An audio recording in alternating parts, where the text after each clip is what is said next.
Hi and welcome to the Resources Roadhouse. I'm Wally Graham. You already know that, and I'm in Busselton. I'm at the South-West ASX Showcase, catching up with Dr. Mike Jones of Impact Minerals. Mike, it's been a while since we had a chat, but it's good to see you again. Indeed, and it's a great conference down here, beautiful sunny day, and lots of investors. All right, well that's what we like to see. Now, Impact, you've been very busy with your Lake Hope HPA project. There's a lot going on there.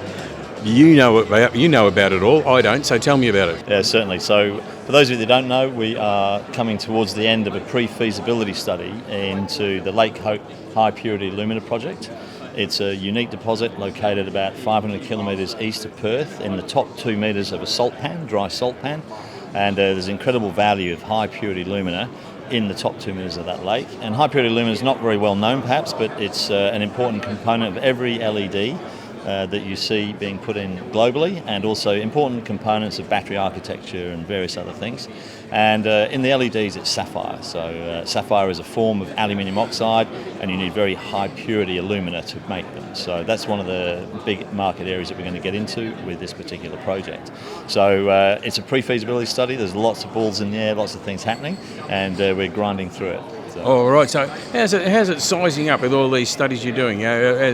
Project-wise, how does it sort of comparing to other HPA projects around the place? Sure. Well, there's not many HPA projects. Certainly not as advanced as I am, as Lake Hope. The standout is Alpha HPA. They're $1 billion company now, and getting into larger scale production. They've done an amazing job, and we hope to be the second cab off the ranks over the next couple of years.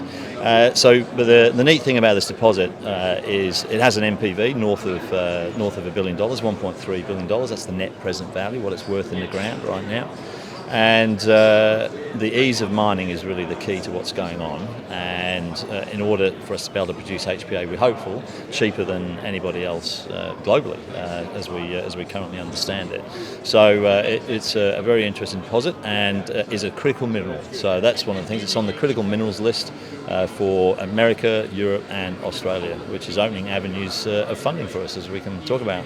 All right, and so just before we do the mining of it, so it's a very unique project, a commodity in that it's mined differently, it's used differently, so that's what sort of sets it apart from the others, the golds and the nickels of the world and all the rest. So the HPA it's an industrial mineral, right? So there's no shortage of material that we can convert into HPA, but it is technically difficult. And that's why a lot of projects have failed. But we believe that ours is working well because of the unique set of minerals that are in this salt lake. So it's not kaolin, which a lot of other people use. It's a sulfate, right? It's an evaporite. So very different. So in industrial minerals, no shortage of them, a bit like lithium, no shortage of lithium. And so it's important that, so the easy part is actually finding the deposit. It's actually hard to find a good gold deposit, and it's hard to find a good copper and nickel deposit, right? No shortage of source material for HPA. The complexity then comes in where you build the plant and then selling the product at the end. Whereas if I found a gold mine, you've got a hole in the ground, plant next door, and you sell the gold to the Perth Mint. Easy stuff. Yep. HPA, find the deposits easy, then you've got to build a processing plant, and then you've got to sell the material. So those are the very big differences in industrial minerals. And I will say this low cost, and talking about lithium, we're seeing the effect of what happens in the bulk commodity space in lithium when the price goes down. Only the strongest survive. And so if you want to get into this space, you've got to be one of the lowest cost producers. And when I first saw this project, I thought this is worth doing because of that very reason. Right. And of course, you do need funding to keep things happening, and there's a bit of news on the funding front as well. Indeed. We're very pleased to announce that we have just been awarded a $3 million funding from the federal government CRC program for critical minerals, in conjunction with Edith Cowan University, who have some very exceptional technology for cleaning acid, and also with CPC Engineering, in particular Eugenia Fegan, who helped put it all together.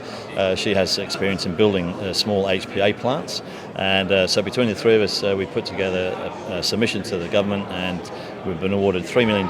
Now that's co-funding, so we have to put in a dollar for dollar.